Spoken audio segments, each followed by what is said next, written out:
Bismillahirrahmanirrahim. Assalamualaikum warahmatullahi wabarakatuh. Alhamdulillah wassalatu wassalamu ala Rasulillah wa ala alihi wa sahbihi wa mawalah wa la hawla wa la quwata illa billahi wa ba'du. Alhamdulillah, di pagi menjelang siang ini kita lanjutkan kajian kita, masih membahas kitab Bulughul Maram, dan kita masuk pada hadis dari Ibnu Abbas radhiyallahu anhu. Kita baca hadisnya. Wa Ibnu Abbasin radhiyallahu anhuma anna an-nabiy sallallahu alaihi wasallam shalla yawmal 'id rak'ataini thumma lam yusalli qablahuma wala ba'dahuma, akhrajahu as-sab'ah.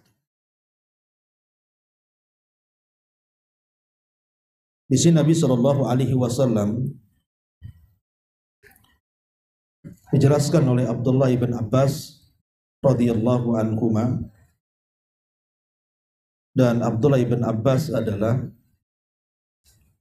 anak daripada paman Nabi sallallahu alaihi wasallam, Abbas ibn Abdul Muttalib, dan dia satu di antara sahabat yang banyak meriwayatkan hadis Nabi sallallahu alaihi wasallam walaupun usianya masih muda. Tapi Allah berikan kecerdasan berkat doa Nabi sallallahu alaihi wasallam. Kata beliau, Nabi sallallahu alaihi wasallam melaksanakan salat Id 2 rakaat, dan beliau tidak salat sebelum dan sesudahnya. Artinya tidak ada qabliyah dan tidak ada ba'diyah. Kemudian juga masih dari Abdullah ibn Abbas radhiyallahu anhuma, anna Nabiy sallallahu alaihi wasallam shallal 'ida bila adzanin wala iqamatin.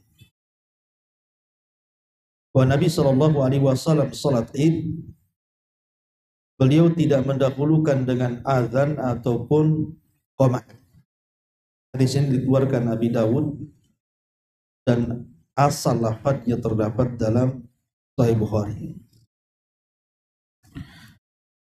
Kemudian hadis berikutnya kita baca beberapa hadis baru kita jelaskan. An Abi Sa'id radhiyallahu anhu qala, kana an-nabiy sallallahu alaihi wasallam la yusalli qabla al-'id syai'an, fa idza raja'a ila manzilihi shalla rak'ataini. Dari Abi Sa'id Al-Khudri radhiyallahu anhu, dia mengatakan Nabi sallallahu alaihi wasallam apabila atau beliau tidak salat sebelum salat Id, salat apapun, tapi apabila beliau pulang ke rumahnya, beliau salat 2 rakaat.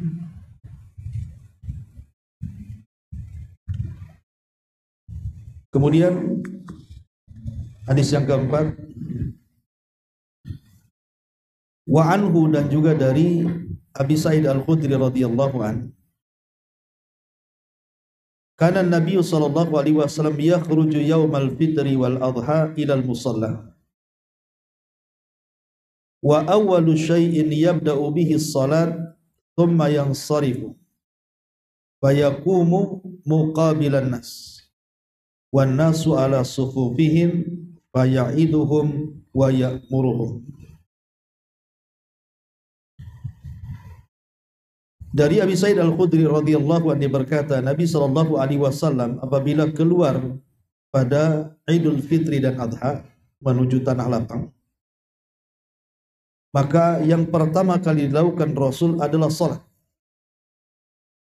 Kemudian Nabi sallallahu alaihi wasallam berpaling menghadap manusia, sementara manusia masih berada di saf-saf mereka. Maka Rasul pun menasihati mereka dan memerintahkan sebuah perintah kepada mereka. Baik. Ma'asyiral muslimat yang dimuliakan Allah Subhanahu wa taala, dari beberapa hadis ini ada beberapa faedah yang bisa kita ambil petik dari hadis-hadis Nabi sallallahu alaihi wasallam. Jadi ini masih bicara tentang adab-adab seputar salat Id. Secara umum saya jelaskan dulu adab-adabnya baru masuk kepada hadis. Di antara adab-adab salat Id adalah pertama, hendaklah seseorang itu bangun pagi-pagi untuk melaksanakan salat fajar. Maksudnya salat subuh. Baru setelah itu, yang kedua, igtasala wa albasa ajmala thiyabi. Hendaklah dia mandi dan memakai pakaian yang paling indah serta berwangi-wangi. Dan itu berdasarkan perkataan Sa'id ibn Musayyab. Beliau mengatakan sunnatul fitri thalathun, bahwa sunnah ketika Idul Fitri ataupun Idul Adha itu ada 3. Al-masyu ilal musalla, berjalan menuju tanah lapang. Wal aqlu qabla al-khuruj, dan makan sebelum keluar kalau Idul Fitri, kalau Idul Adha tentu setelahnya. Wal irtisal, dan juga mandi. Itu dikatakan oleh Sa'id ibn Musayyib. Kemudian yang ketiga, setelah kemudian mandi, memakai pakaian yang indah, kemudian wewangi-wewangian bagi laki-laki ya, maka kemudian berangkat menuju tanah lapang dengan bertakbir, sebagaimana tertuang dalam surah Al-Baqarah ayat 185. Walitukabbirullaha ala ma hadakum, hendaklah kalian bertakbir. Kemudian yang keempat, sebelum berangkat kalau memang salat Id, maksudnya Idul Fitri, berarti disunnahkan untuk memakan beberapa butir kurma. Dan hendaklah secara witir, artinya secara ganjil. Kemudian yang kelima, kalau memang belum mengeluarkan zakat fitrah, maka keluarkan dulu zakat fitrahnya. Ini kalau Idul Fitri, kalau Idul Adha kan tidak ada zakat fitrah, dia bisa langsung keluar. Kemudian yang nomor 6, berjalan dengan jalan kaki kalau memang dekat jalannya atau dekat tujuannya. Tapi kalau seandainya jauh sekali, maka tidak mengapa menggunakan kendaraan, karena Allah berfirman, la yukallifullahu nafsan illa wus'aha. Allah tidak membebani manusia kecuali sesuai kemampuannya. Kemudian yang nomor 7 adalah dengan menggandeng seluruh keluarga. Mungkin yang punya pasangan ajak istri atau suami, yang punya anak ajak anak-anaknya, kemudian berangkat sama-sama. Kemudian yang nomor 8, ketika sampai saja di tanah lapang, boleh langsung duduk, karena tidak ada salat tahiyatul masjid dan tidak ada salat qabliyah. Tapi kalau salat ke masjid, ya harus tahiyatul masjid. Kalau memang salat Idnya di masjid, maka disunahkan tahiyatul masjid. Tapi kalau yang salat di tanah lapang, langsung duduk juga boleh. Kemudian yang nomor 10 dan nomor 9,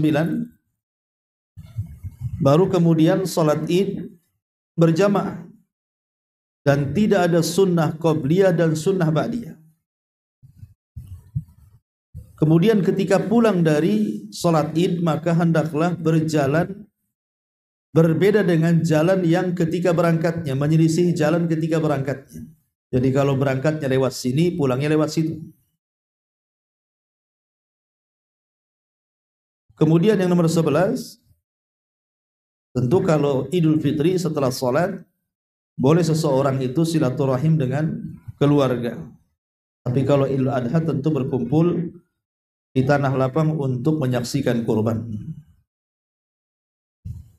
Ya, termasuk menziarahi, berkumpul bersenang-senang dengan keluarga. Itu secara singkat dari adab-adab sholat Id.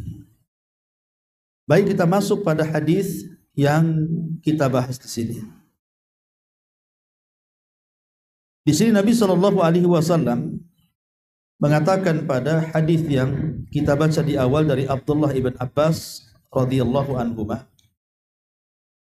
Nabi Shallallahu Alaihi Wasallam salat Id 2 rakaat dan beliau tidak salat sebelum dan sesudahnya. Artinya salat Id itu tidak ada qobliyah dan tidak ada ba'diyah. Maka dijelaskan oleh para ulama, dan ini berdasarkan kesepakatan ijma ya. Ijma para, bukan hanya sekedar dalil saja. Nabi SAW tidak pernah melaksanakan salat setelah dan sesudahnya, tapi juga kesepakatan ijma para ulama, seperti yang dinukilkan dari Imam An-Nawawi rahimahullahu ta'ala. Tetapi kalau seseorang itu melaksanakan salat sunnah mutlak, salat sunnah mutlak bukan yang dimaksud adalah qobliyah ataupun ba'diyah. Seperti namanya seseorang habis wudu, kan di situ disunahkan 2 rakaat wudu, maka tidak ada masalah. Tapi bukan bagian daripada qobliyah ataupun ba'diyah. Dia sholat itu karena setelah melaksanakan wudu. Ada namanya sholat sunnah 2 rakaat wudu, dan sholat 2 rakaat wudu tidak mesti di masjid, di tanah lapang pun bisa. Maka itu tidak ada masalah dan tidak jatuh kepada perbuatan bid'ah. Tapi kalau yang dimaksud adalah qobliyah ataupun ba'diyah, itu maka tentu membutuhkan dalil bahwa ada salat ba'diyah dan qobliyah. Ini hadis yang pertama. Kemudian hadis yang kedua, bahwa Nabi Shallallahu Alaihi Wasallam salat tidak didahului adzan ataupun qomat.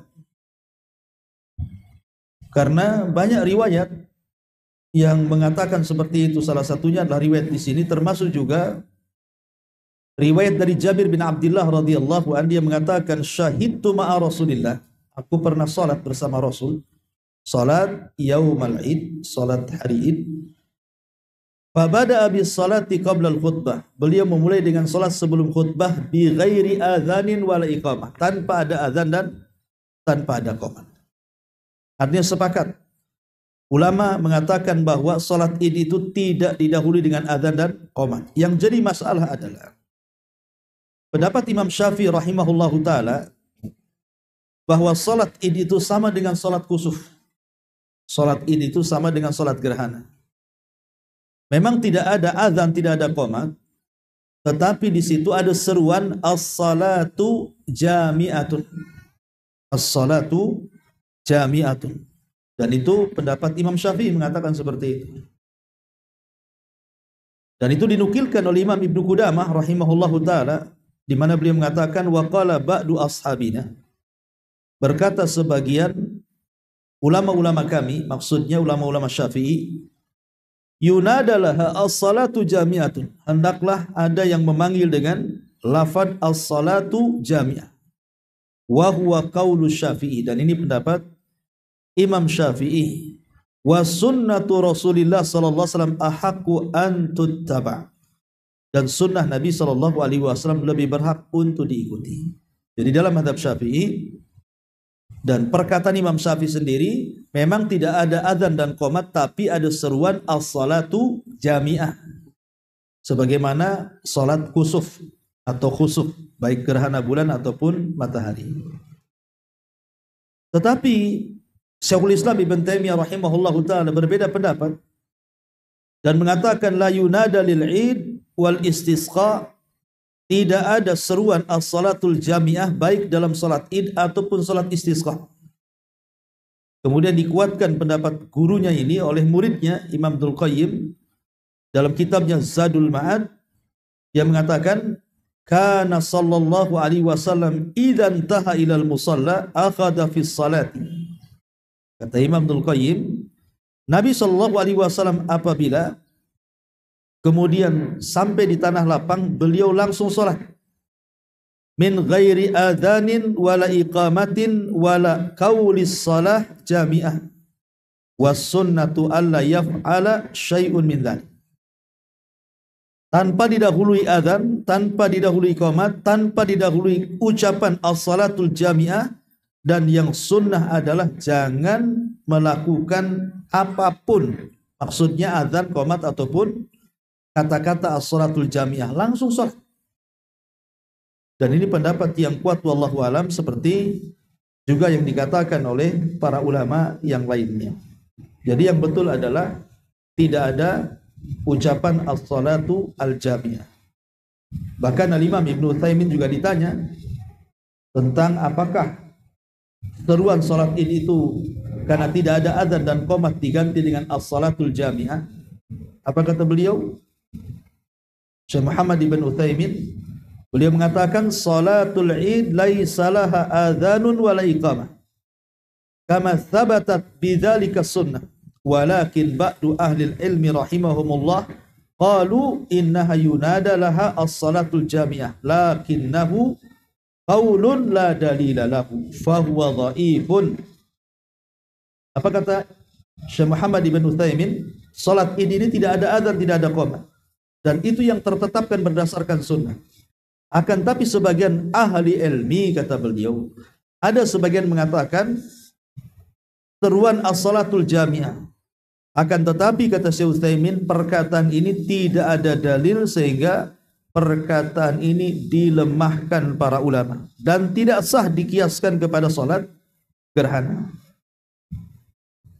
Jadi intinya bahwa tidak ada azan, tidak ada qomat, tidak ada salat qabliyah, tidak ada salat ba'diyah. Intinya seperti itu. Tapi masalahnya, kita lihat hadis setelahnya. Hadis setelahnya, di mana hadis dari Abi Sa'id Al-Khudri radhiyallahu anhu. Kana Nabi sallallahu alaihi wasallam la yusalli qabla al-id syai'an. Memang Rasul tidak pernah salat sebelum salat id. Tetapi fa idza raja ila manzilihi, kalau beliau pulang ke rumahnya, shalla rak'ataini, beliau salat 2 rakaat. Ya. Mungkin sebagian kita baru mendengar hadis ini, bahwa ada salat 2 rakaat setelah salat id. Ya, tapi dikerjakan di rumah, bukan dikerjakan di tanah lapang atau bukan dikerjakan di masjid. Tapi yang jadi polemik adalah bagaimana cara menjamaknya, menggabungkan hadis ini dengan hadis sebelumnya. Karena kan hadis sebelumnya menjelaskan tidak ada salat setelah dan sesudah, kan begitu.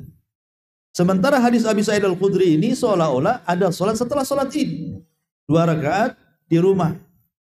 Bagaimana cara menjamak 2 riwayat ini? Karena seolah-olah kan ada kontradiktif, bertentangan di sini isi matannya, kan gitu.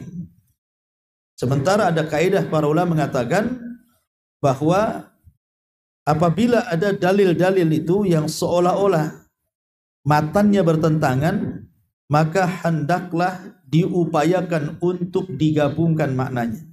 Dicari benang kusutnya di mana? Maksudnya ya. Ada yang mengatakan bahwa 2 rakaat Nabi Shallallahu Alaihi Wasallam ini, maksudnya setelah sholat id, sholat di rumah itu bukan rawatib, bukan ba'diyah, ya, bukan ba'diyah. Lalu kalau bukan ba'diyah itu sholat apa? Nabi Shallallahu Alaihi Wasallam itu kok sholat 2 rakaat di rumah, itu sholat apa 2 rakaat di situ? Kalau bukan sholat ba'diyah id itu. Maka ulama mengatakan bahwa sholat yang dilakukan Nabi Shallallahu Alaihi Wasallam itu adalah sholat duha yang diawalkan. Jadi Nabi Shallallahu Alaihi Wasallam melaksanakan sholat duha yang diawalkan. Dan itu sebagaimana juga dinyatakan oleh Al-Imam Muhammad ibn Utsaimin rahimahullah ta'ala. Beliau mengatakan apa? Hadza la yunafi hadits Ibn Abbas. Walakin katsiran minal huffaz dha'afu hadzal hadits. Wa ala taqdiri thubutihi fahal naqul inna hataina rak'ataini ratibatun lis salatil id aw naqul innahuma rak'atul duha. Kata Syekh Utsaimin, na'am al-zahiru hadza in sahal hadithi, na'am, kata beliau. Jadi Syekh Utsaimin mengatakan hadis ini, hadis Abi Sa'id Al-Khudri ini tidak bertentangan dengan hadis Abdullah bin Abbas sebelumnya. Kata beliau, tidak ada pertentangan di sini. Sebagai bantahannya satu, hadis ini dilemahkan para ulama. Hadis tentang Rasul sholat 2 rakaat di rumah itu dilemahkan para ulama. Tetapi anggaplah hadis itu sahih. Kita tidak melemahkan hadis itu. Kita anggap hadis itu sahih. Maka kata Syekh Utsaimin rahimahullahu taala mengatakan, apakah kita katakan kemudian 2 rakaat itu sebagai sholat rawatib setelah sholat id, ataukah kita katakan itu 2 rakaat duha? Syekh Utsaimin mengatakan, ya, yang zahir seperti itu, artinya beliau lebih mengatakan bisa saja itu adalah sholat duha, bukan rawatib sholat id, karena sholat id tidak ada rawatibnya, tidak ada qabliyah, tidak ada ba'diyahnya. Karena memang waktunya kan sudah masuk duha kan gitu. Nabi SAW sholat id itu kan sudah masuk duha. Kemudian pulang, beliau melaksanakan 2 rakaat duha. Jadi bukan sunnah setelah sholat id. Ya, itu artinya Nabi SAW berusaha memanfaatkan waktu setelah sholat id pulang kemudian sholat duha. Dan ini hukumnya sunnah. Ya, jadi hukumnya sunnah Nabi SAW, ibu kalau habis sholat id kemudian pulang ke rumah melaksanakan 2 rakaat duha. Walaupun duha itu setiap hari dilaksanakan, tapi ini kan Nabi SAW melakukannya ketika habis sholat id. Tapi jangan diartikan di ba'diyah. Karena memang kalau diartikan ba'diyah akan bertentangan dengan hadis Abdullah ibn Abbas radhiyallahu anhuma. Itu diantara menggabungkan 2 riwayat tersebut. Ya, wallahu a'lam. Jadi yang dimaksud sholat duha yang diawalkan. Taib ma'asyiral muslimat yang dimuliakan Allah Subhanahu wa taala. Kemudian di sini juga sebagai penguatkan hadis dari Abi Sa'id Al-Khudri ini, hadis berikutnya, karena Nabi SAW kalau keluar ketika Idul Fitri, Idul Adha ke tanah lapang itu, Rasul tidak melakukan apapun kecuali langsung sholat, menunjukkan tidak ada qabliyah. Dan setelah kemudian sholat, Rasul tidak sholat lagi. Setelah Nabi sholat ini tidak pernah beliau sholat kecuali berkhutbah. Jadi yang dilakukan Rasul berkhutbah, bukan sholat. Ini juga sebagai penguat bahwa tidak ada qabliyah, tidak ada ba'diyah, karena sebelum sholat Rasul langsung sholat, setelah sholat Rasul langsung khutbah. Jadi tidak ada sholat setelah sholat id atau sebelum sholat id. Dan di sini juga menunjukkan bahwa khutbah itu dilakukan setelah sholat. Karena dulu di zaman salaf ada orang namanya Khalifah Marwan ibn Hakam. Lah Khalifah Marwan ini, Ibn Hakam ini kan tidak disukai rakyatnya. Khalifah Marwan. Sehingga dia kalau ceramah itu gak didengar, langsung buyar orangnya. Jadi ketika sholat id, kan orang kan kalau sholat id kan bukan mengejar khutbahnya, tapi mengejar sholatnya. Karena sebagian ulama mengatakan sholat id itu wajib, ada yang mengatakan sunnah muakkad. Sehingga oleh Khalifah Marwan ibn Hakam ini, beliau balikkan, harusnya sholat dulu baru khutbah, beliau khutbah dulu baru sholat. Jadi terpaksa orang nunggu kan. Karena kan orang tujuannya sholat gitu kan. Makanya kemudian ulama mengistilahkan inilah bid'ah marwaniyah namanya. Karena mendahulukan khutbah sebelum sholat. Padahal sholat dulu baru khutbah. Kemudian bid'ah yang kedua juga mengeluarkan mimbar. Dikeluarkan mimbar, kemudian khutbah sebelum sholat. Itulah dua bid'ah yang pernah dilakukan oleh Marwan ibn Hakam ini. Maka dua perkara ini kemudian dibid'ahkan para ulama. Khutbah sebelum sholat dan mengeluarkan mimbar ke tanah lapang. Nabi SAW tidak pernah beliau khutbah baru sholat, tapi sholat baru khutbah. Termasuk juga Rasul kalau berceramah itu ya tanpa ada mimbar. Ya, karena Rasul terkadang berjalan ke perempuan dalam khutbah kedua menasihati kaum wanita. Ma'asyiral muslimat yang dimuliakan Allah Subhanahu wa taala, ini inti daripada 4 hadis yang kita baca di sini. Baik. Kita lanjut hadisnya karena tidak banyak faedah. Hadis dari Amr ibn Shu'aib, dari bapaknya dari kakeknya, an Amr ibn Shu'aib an abihi an jaddihi. Qala, dia berkata, qala an-nabiy sallallahu alaihi wasallam, Nabi SAW bersabda, at-takbiru fil fitri sab'un fil ula wa khamsun fil akhirati wal qira'atu ba'dahuma kiltaihima. Akhrajahu Abu Dawud wa naqala at-Tirmidzi anil Bukhari tashihahu. Dari Amr ibn Shu'aib, dari bapaknya dari kakeknya, dia berkata, Nabi SAW bersabda, bilangan takbir dalam sholat Idul Fitri itu adalah 7 pada rakaat pertama. Kemudian 5 pada rakaat terakhir atau kedua. Pada rakaat wal qira'atu ba'dahuma kiltaihima, dan baru membaca Quran setelah semua takbir dilakukan. Baik. Di sini ada beberapa faedah yang bisa kita ambil. Pertama, ingat takbir di sini maksudnya ucapan Allahu Akbar, bukan mengangkat tangan ya. Beda, mengangkat tangan bukan takbir. Yang ngangkat tangan itu sunnah hukumnya, tidak ngangkat tangan pun tidak ada masalah. Yang jadi masalah adalah takbir. Apakah 7 takbir di sini maksudnya termasuk takbiratul ihram? Ataukah 7 takbir di sini maksudnya adalah selain takbiratul ihram? Berarti kalau 7 ini masuk dengan takbiratul ihram, ya memang 7 jumlahnya. Tapi kalau yang dimaksud 7 takbir selain takbiratul ihram, berarti 8 takbir. Kan takbiratul ihram dulu baru 7 kali takbir. Mana yang benar? Apakah takbiratul ihram masuk pada 7 ataukah takbiratul ihram keluar dari 7? Ini yang jadi soal. Maka ada yang mengatakan di antara mereka para ulama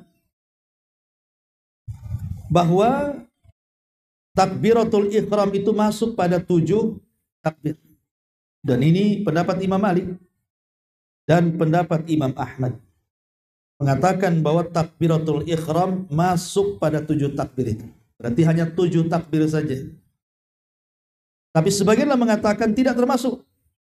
Takbiratul ihram sendiri, kemudian takbir tambahan yang 7 sendiri, berarti jumlahnya 8. Dan ini adalah pendapat Imam Syafi'i, Imam Al-Laythi, Imam Auza'i, dan imam-imam yang lainnya. Ya. Wallahu alam. Dan hadis tadi ya mencakup dua-duanya. Karena hadis tadi kan tidak menjelaskan apakah takbiratul ihram masuk ataupun tidak masuk. Jadi bisa memungkinkan 2 kemungkinan.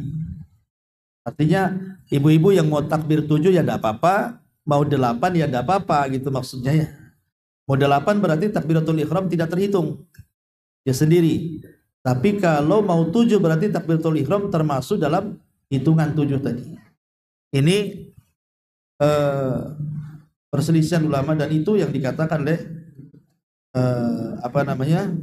Syekh bin Baz rahimahullah ta'ala. Termasuk juga takbir yang 5. Apakah takbir yang kelima juga maksudnya rakaat kedua itu selain takbir intikal? Kan ada takbir intikal dari sujud ke berdiri, itu kan takbir Allahu Akbar. Apakah ini masuk pada yang lima ataukah dia terkeluar dari yang lima? Bagi yang memasukkan berarti cuma 5 takbir dengan takbir intikal. Bagi yang tidak memasukkan berarti 6. 5 takbir tambahan, 1 takbir intikal. Berpindah dari rukun ke rukun. Nah ini juga sama perselisihan ini dengan perselisihan apakah takbiratul ihram masuk atau tidak sebenarnya kan. Bagi yang masuk berarti rakaat pertama ya 7 takbir saja termasuk takbiratul ihram. Kemudian rakaat yang kedua 5 takbir termasuk takbiratul intikal. Bagi yang tidak masuk berarti takbiratul ihram sendiri kemudian ditambah dengan 7 takbir tambahan. Kemudian rakaat yang kedua takbir intikal sendiri termasuk juga takbir yang 5 tambahan. Berarti 8 takbir dan 6 takbir kan gitu. Ya wallahu alam, ini masalah perselisihan ulama. Ya bisa berpendapat yang pertama silakan, mau pendapat yang kedua juga silakan. Sekarang masalahnya apakah kemudian setiap takbir itu kita mengangkat kedua tangan? Nah, gini. Allahu Akbar. Allahu Akbar. Ataukah gini aja? Allahu Akbar sampai 7 gitu ya. Atau rakaat kedua juga Allahu Akbar sampai ke 5. Maka pendapat Imam Ahmad dan Syafi'i serta Imam Auza'i dan Abu Hanifah, dhahaba Ahmadu wasyafi'iyu wal Auza'iyu wa Abu Hanifata ila annahu yarfa'u yadayhi. Jadi pendapat Imam Ahmad, Imam Syafi'i, Imam Auza'i dan Abu Hanifah tetap disyariatkan mengangkat kedua tangan pada setiap takbir. Kenapa? Li'annaha tushbihu takbiratal ihram, karena itu serupa dengan takbiratul ihram. Ini satu pendapat. Mereka berdalil dengan apa yang datang dari Umar bin Khattab radhiyallahu anhu sebagaimana yang diriwayatkan Imam Baihaqi. Annahu kana yarfa'u yadayhi fi kulli takbiratin fil janazati wal id. Umar bin Khattab itu selalu mengangkat kedua tangannya baik dalam takbir jenazah ataupun takbir id. Tetapi sayang riwayatnya dilemahkan para ulama karena ada orang namanya Ibnu Lahiyah dan dia seorang yang lemah. Yang kedua pendapat Imam Malik, pendapat Imam Ats-Tsauri. Jadi Imam Malik dan Ats-Tsauri mengatakan tidak disunahkan mengangkat tangan. Tidak disunahkan mengangkat tangan. Jadi cukup ucapan Allahu Akbar tanpa harus begini tangannya. Ya. Kenapa demikian? Alasannya li'annahu lam yathbut anin Nabi sallallahu alaihi wasallam, karena memang tidak ada ketetapan dari Nabi. Nabi tidak pernah melakukan seperti ini. Jadi Nabi Shallallahu Alaihi Wasallam tidak pernah melakukan seperti ini, maksudnya tidak pernah mengangkat tangan, hanya ucapan Allahu Akbar, itu saja. Dan ini yang dipilih oleh Syekh Al-Wadi atau Syekh Muqbil rahimahullahu taala.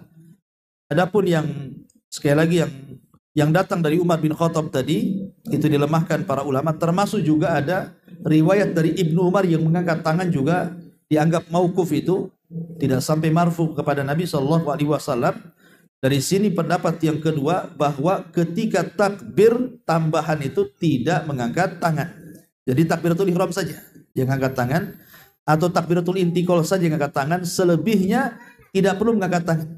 Jadi kalau salat id Allahu Akbar, ini kan takbiratul ihram nih, kita baca iftitah. Ya. Kemudian setelah baca iftitah ya sudah Allahu Akbar. Umpamanya kita jadi makmum, ya gini aja. Allahu Akbar, gitu ya sampai 7. Ya. Kemudian rakaat yang kedua gitu juga. Ini pendapat Imam Malik dan Ats-Tsauri. Tapi pendapat yang pertama Imam Ahmad, Syafi'i, Auza'i, Abu Hanifah tetap mengangkat kedua tangan.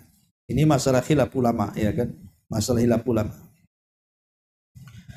Sekarang apakah kemudian ada bacaan pada setiap takbir itu? Kan kita sering mendengar dalam setiap takbir itu kadang-kadang di sela-sela ada bacaan, bahkan ada seorang imam biasanya sebelum sholat id itu kan ngasih pengarahan. Kemudian diajarkan bacaan-bacaan di sela-sela antara takbir. Pertanyaannya, apakah ada bacaan atau ada zikir di antara takbir satu ke takbir berikutnya atau di sela-selanya itu? Pendapat Syafi'iyah, dhahaba asy-Syafi'iyyatu wal Hanabilatu ila annahu yufassil bainahuma bi dzikrin, atau yufassal bainahuma bi dzikrin. Pendapat Syafi'iyah dan Hanabilah bahwa ada yang dibaca di antara kedua takbir itu. Tetapi mereka berselisih apa yang dibaca. Ada yang membaca Allahu Akbar kabira walhamdulillahi katsira wa subhanallahi bukrata wa asila. Tapi ada juga yang membaca subhanallah walhamdulillah wa la ilaha illallah Allahu akbar. Jadi ada dua bacaan menurut madhab Syafi'i dan Hambali. Jadi maksudnya pada setiap takbir itu ada bacaan. Takbiratul ihram ya, Allahu Akbar. Dan kita baca iftitah. Kemudian kita takbir lagi, Allahu Akbar. Lah antara takbir ini ke takbir berikutnya, maka ada bacaan subhanallah walhamdulillah wa la ilaha illallah Allahu akbar, atau Allahu akbar kabira walhamdulillahi katsira wa subhanallahi bukrata wa asila. Itu setiap takbir ada bacaannya. Di sela-sela antara takbir pertama, kedua, ketiga, keempat sampai ketujuh. Begitu juga rakaat yang kedua dari takbir pertama, kedua, ketiga sampai kelima. Ini pendapat Syafi'iyah dan Hanabilah. Tapi pendapat Imam Malik dan Auza'i serta Abu Hanifah, pendapat Imam Malik, Auza'i dan Abu Hanifah, bahwa tidak ada bacaan sama sekali, tapi terus-terusan takbir. Jadi tidak disela-sela dengan bacaan. Ya takbir saja. Ya, takbir saja. Kalaupun mau ada jeda, ya jeda sebentar, tapi tidak ada bacaannya. Paling untuk menarik nafas gitu ya. Kenapa demikian? Alasannya mereka mengatakan karena tidak ada dalil. Tidak ada dalil dari Nabi Shallallahu Alaihi Wasallam yang mengajarkan ada zikir atau doa di antara takbir-takbir itu. Dan ini pendapat dikuatkan oleh Imam Ibnul Qayyim rahimahullahu ta'ala dan gurunya Ibnu Taimiyah, termasuk juga dikuatkan oleh banyak para ulama. Artinya di sini ada khilaf, tetapi karena ini kan masalah fikih Bu, maka tidak perlu dibesar-besarkan. Artinya kalau yang sebelah, oh setiap takbir ada bacanya, ya sudah biarin. Karena mungkin mereka madhabnya Syafi'i ataupun madhabnya Hambali kan gitu ya. Hanya ibu mengambil madhab Maliki atau Abu Hanifah dan Auza'i karena memang kita hanya beramal berdasarkan dalil. Dan selama ini memang kami tidak mendapatkan dalil tentang adanya baca di antara sela-sela takbir. Ya sudah, yang baca jangan nyalahkan yang tidak baca, yang tidak baca pun jangan nyalahkan yang baca. Ini semua ada ulamanya di sini. Sekarang bagaimana kalau lupa takbir Bu? Ya, umpamanya takbiratul ihram, langsung baca Quran, kan ada imam-imam tuh kadang-kadang lupa. Saya pun pernah juga lupa gitu ya. Rakaat pertama saja saya takbir, pernah sekali itu kalau nggak salah itu. Rakaat pertama tetap pakai 7 takbir, rakaat kedua lupa tidak takbir gitu ya, cuman takbir intikal saja, langsung baca surat. Pertanyaannya, apakah ada sujud sahwi? Kan itu ya. Ini kembali kepada hukum takbir itu sendiri. Jadi hukum takbir itu sendiri menurut Imam Ibnu Qudamah rahimahullahu taala adalah sunnatun wa laisa biwajibin. Dia adalah sunnah dan tidak wajib. Berarti kalau sunnah saja ditinggalkan tidak membatalkan sholat, baik secara sengaja ataupun lupa. Namanya sunnah. Ya, baik ditinggalkan sengaja nggak mau takbir, ataupun memang tertinggal karena lupa, karena hukumnya sunnah kata Imam Ibnu Qudamah, sehingga tidak membatalkan sholat. Dan karena hukumnya sunnah berarti tidak ada sujud sahwi. Sujud sahwi itu kalau meninggalkan wajib atau rukun. Ya. Jadi orang yang lupa takbir, sekali lagi karena ini hanya sunnah saja, maka tidak ada sujud sahwi. Nah, sekarang ini kadang-kadang ketika takbir lupa pula berapa tadi ya. Entah kebanyakan, entah kekurangan. Ya, karena kebanyakan kadang-kadang kan susah juga kadang kalau jadi imam kadang terpaksa dia ngitung pakai jari kan. Kelupaan kebanyakan gitu. Maka ini dibahas oleh Imam Ibnu Qudamah rahimahullahu tadi mengatakan wa idza syakka fi adadi takbirati bana 'ala al-yakin fa in kabbara thumma syakka hal nawal ihram am la ibtada'a salatahu huwa wa man khalfahu li anna al-asla adamun niyyah illa an yakuna waswasan fala yultafatu ilaihi. Kalau seseorang itu syak, ragu-ragu berapalah jumlah takbir tadi, maka hendaklah dia harus membangun sebuah keyakinan. Langsung ditetapkan. Tadi lebih apa kurang ya? Tadi 7 apa 8 ya? 7. Dah selesai gitu maksudnya. Harus. Kecuali kalau takbiratul ihram. Beda. Kalau lupa takbiratul ihram beda. Kenapa? Karena takbiratul ihram itu rukun. Ya. Berarti kalau dia ragu-ragu terhadap takbiratul ihram, apakah dia tadi sudah takbiratul atau belum, maka dia harus memulai sholatnya dari awal lagi. Karena dia lupa takbiratul ihram. Lain, ini kan bicara lupa takbir tambahan tadi yang 7 tadi. Lalu kapan baca doa iftitah itu? Apakah setelah takbir semua kita baca baru takbiratul ihram? Apakah di takbir yang pertama?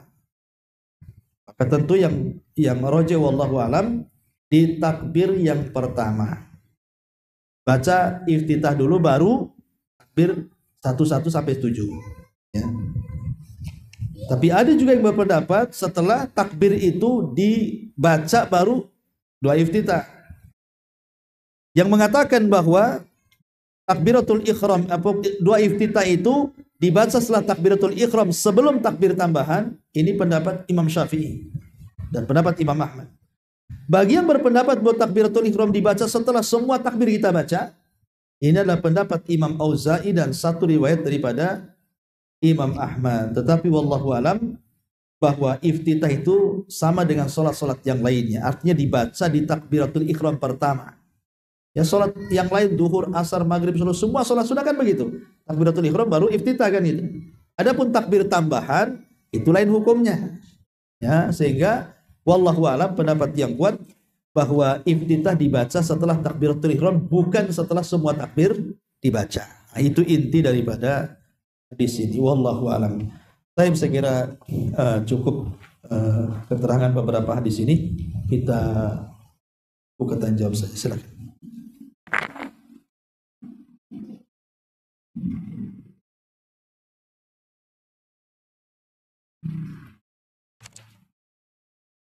Assalamualaikum warahmatullahi wabarakatuh. Jadi kalau seandainya di antara sholat dari takbir bagi orang yang ingin membaca atau tidak ingin membaca, berarti kedua-duanya boleh kita pilih dan tidak menjadi sebuah hukum. Misalnya di lebaran ini kita baca, di lebaran ke depan kita anggap baca lagi. Menjadi hukum menetap kepada kita membuat satu pilihan pada satu waktu. Oh bukan. Karena ini antara yang menetapkan dan yang tidak menetapkan. Beda dengan pamannya lafad dari lafad iftitah yang banyak. Kan lafad iftitah yang diajarkan kan banyak sekali. Ada 10 lebih lafad yang diajarkan dan itu sudah dirangkum oleh Syekh Nasiruddin Al-Albani dalam kitab Sifat Salat Nabi. Ya. Dan Syekh Utsaimin ketika menjelaskan dalam kitabnya Mandhumah Fiqhiyah karya beliau mengatakan kalau ada lafad-lafad yang subut yang tetap dari Nabi SAW dan diajarkan beberapa lafad yang berbeda, maka kalau kita sekali-kali menggunakan lafad ini, besok lafad itu, besoknya lafad yang lainnya, itu lebih baik supaya semua sunnah Nabi terkerjakan. Ya, karena semua tetap kan. Kalau ini kan perselisihannya beda. Ada yang mengatakan itu tidak ada bid'ah karena tidak ada dari Nabi SAW kan itu ya. Ada yang menetapkan seperti dalam mazhab Syafi'iyah dan Hanabilah tadi. Jadi kita harus memilih di antara dua pendapat ini tanpa harus menyalahkan yang lainnya gitu maksudnya. Wallahu a'lam.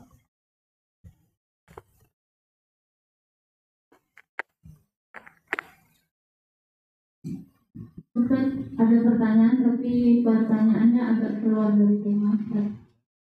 Begini Ustaz, ini si A dan si B dia beli sebuah kendaraan atau mobil. Setelah dibeli kepada si A, kemudian si A mengatakan bahwa saya jual mobil ini kepada kamu dengan DP misalnya 3 juta. Nah, setelah mobil itu dibeli oleh si B, kemudian sama si B ini dijualnya kembali kepada C dengan harga dengan dia mendapatkan keuntungan sekitar 15 juta. Nah, ketika dia perjanjian dengan si A, itu si A mengatakan kamu bawa aja mobil dengan DP sekian, nanti setelah seminggu kemudian kamu bayar ke saya. Ternyata dalam waktu 3 hari si B mampu menjual mobilnya dan dia mendapat keuntungan dari situ. Yang jadi pertanyaan dia mungkin pada dia ini join Ustaz, dia ada 2 orang dan ketika dia sudah mendapatkan pembayaran dia akan membayar kepada si A, tapi si temannya rekannya ini mengatakan jangan dulu dibayar akhir, kita tidak punya adab kalau kita membayarnya sekarang. Nah, jadi pertanyaan teman yang satu lagi ini adalah adab yang bagaimana itu yang dipermasalahkan sama temannya itu. Iya, jual beli seperti itu tidak ada masalah, sah-sah saja. Yang jelas kan sudah menjadi hak milik kita walaupun hanya bayar DP. Jangankan DP, tidak DP pun saya, umpamanya saya beli utang, belum ada pembayaran, cuma saya utang aja. Kemudian saya jual lagi sama orang, tidak ada masalah. Setelah dapat keuntungan saya bayar utangnya kan gitu. Apalagi dikasih DP, tanda jadi, artinya kan mobil atau motor atau apapun sudah jadi kepemilikan nomor 2. Nah, artinya kalau sudah jatuh kepemilikan ke orang lain yang berhak menjual yang memiliki tadi. Soal kemudian seseorang tanggungan tadi ya, lebih namanya utang lebih cepat dibayar lebih baik kan gitu. Jangan nunggu umpamanya seminggu, enggak usah. Kalau memang besok punya uang lebih cepat karena hutang ini sifatnya tanggungan. Makin cepat dibayar makin hilang tanggungan kita. Dikhawatirkan kita mati pula kan gitu. Nah, yang tidak boleh itu kalau seandainya sudah ditetapkan seminggu bayarnya setahun, nah itu masalah. Tapi kalau ditetapkan seminggu baru sehari bayar, lebih bagus lah kan gitu. Memang senang lagi, memang dia dijual karena butuh duit. Ya, saya tidak paham adabnya di mana maksudnya itu. Gak punya adab itu maksudnya apa? Saya juga perlu tanya. Maksudnya adabnya apa nih? Justru adabnya baik, adabnya itu cepat dibayar kan, itu adabnya. Wallahu a'lam. Satu lagi ya Ustaz, pertanyaannya juga agak keluar dari tema. Tadi permasalahannya gini Ustaz, si Fulana ini dia bekerja di dalam satu yayasan. Nah, suatu waktu yayasannya ini, yayasan sekolah itu mengharuskan dia harus memiliki ijazah, yaitu ijazah SMA lah level itu. Yang jadi kendala adalah dia harus ikut ujian kejar paket C. Yang jadi permasalahan sekarang ini menurut dia bahwa kejar paket C itu agak dipersulit oleh pemerintah. Nah, dari Dinas Pendidikan itu menawarkan ke dia, udah kamu ikut paket C dengan membayar kami, tapi yang pesertanya itu ada yang ditunjuk oleh dinas, nanti ijazahnya atas nama si anak ini. Jadi yang menjadi pertanyaan dia, apa hukumnya ketika dia membayar joki untuk mengikuti ujian orang lain yang mendapatkan ijazah dia. Ya ini penipuan maksudnya. Itulah gara-gara kalau ijazah itu tidak asli, jadi kesannya nanti malpraktek itu. Ya kan? Sekarang dokter ijazahnya palsu, nanti mati pula yang diobati. Ini insinyur ijazahnya palsu, apa nggak roboh tuh bangunan tuh? Ya. Jadi itu secara umum ya maksudnya itu. Lain kalau dia punya skill, memang dia ahli di situ, di bidangnya. Walaupun dia tidak punya ijazah, terkadang dia lebih tinggi ilmunya daripada orang yang punya ijazah kan gitu ya. Cuman dia hanya hanya ingin ada pengakuan, dan pengakuan itu tidak bisa didapat kecuali dengan adanya ijazah. Nah, itu lain lagi kan begitu. Jadi dia tidak berbohong kan begitu. Dan ini pernah juga di negara kita ada satu universitas, ya saya tidak sebut namanya. Itu juga asalnya menjual belikan ijazah. Tapi memang kepada orang-orang yang kredibel betul-betul memang dia layak dapat.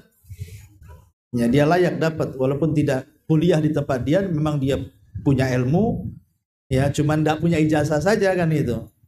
Jadi dia tawarkan untuk beli ijazah tempat dia supaya ada pengakuan saja. Ya mungkin tetap saja secara hukum ya tetap tak boleh juga kan, secara hukum kan. Tetapi kalau mamanya masuk kepada sesuatu yang darurat, wallahu alam, untuk kepentingan ya dakwah atau yang lainnya gitu kan. Tapi sebaiknya kata para ulama ya jujur saja itu lebih indah kan itu ya. Ada beban kalau jujur kan, daripada dia sebenarnya tidak layak di situ tapi seolah layak karena ada pengakuan dengan ijazah tadi. Apalah secerca ijazah itu. Cuman kan masalahnya tadi karena dia bekerja di situ syaratnya harus punya ijazah. Ketika dia kemudian mencari ijazah, gitu pula syarat-syaratnya. Terus nembak harus ini karena dipersulit tadi kan.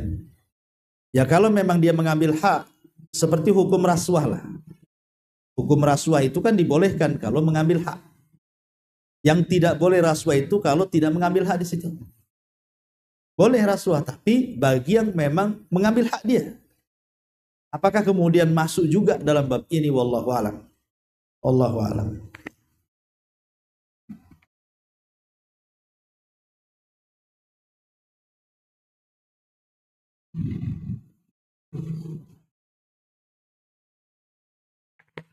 Saya bisa kira cukup sampai sini. Doa dan manfaatnya subhanallah bihamdika asyhadu an la ilaha illa anta astaghfiruka wa atubu ilaik.